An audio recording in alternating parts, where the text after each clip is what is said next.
वहीं exit poll ने कर्नाटक में बीजेपी को 28 सीटों में 18 से 22 सीटें दी हैं, जिससे कांग्रेस बिफर पड़ी है।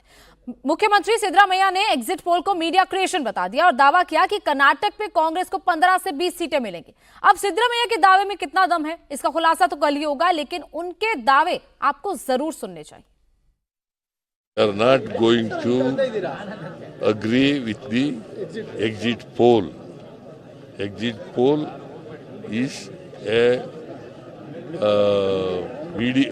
media creation.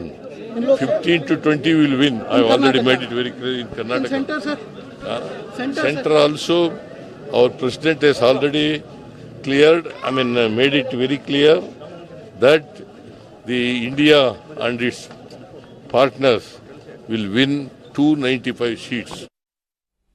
चुनाव नतीजों से पहले अगर सबसे ज्यादा राजनीतिक हलचल कहीं है तो वो है राजधानी दिल्ली में। यहां इंडी गुट की कमान आम आदमी पार्टी ने संभाल रखी है और जब इंडी गुट के नेता एक एक कर एग्जिट पोल पर सवाल खड़े करने लगे तो आम आदमी पार्टी की ओर से संजय सिंह बाहर आए।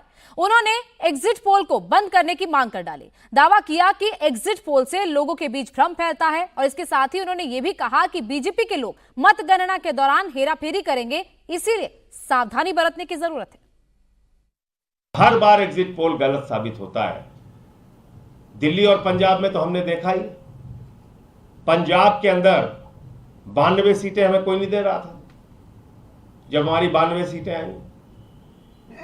दिल्ली में हमें 2013 में 0 से 6 सीट दी जा रही थी एग्जिट पोल में, 0 से 6, हमारी 28 आई। दूसरी बार कोई 32 दे रहा था, कोई 25 दे रहा था, कोई 22 दे रहा था, हमारी 67 आई। तो एग्जिट पोल इस देश के अंदर अब बंद होना चाहिए। ये मतगणना से पहले देश की जनता को, देश के प्रशासनिक तंत्र को और देश के चुनाव आयोग को प्रभावित करने की एक गलत कोशिश है। मतगणना केंद्रों के बाहर और अंदर पूरी सावधानी बरतनी चाहिए कि एक भी मतदान के दौरान एक भी वोट की गिनती में भाजपा वाले कोई हेराफेरी ना करने पाए। देखिए, अब जब सारे विपक्षी गुट के नेता ईवीएम पर सवाल खड़े कर रहे थे तो बीजेपी की ओर से रविशंकर प्रसाद ने मोर्चा संभाल लिया।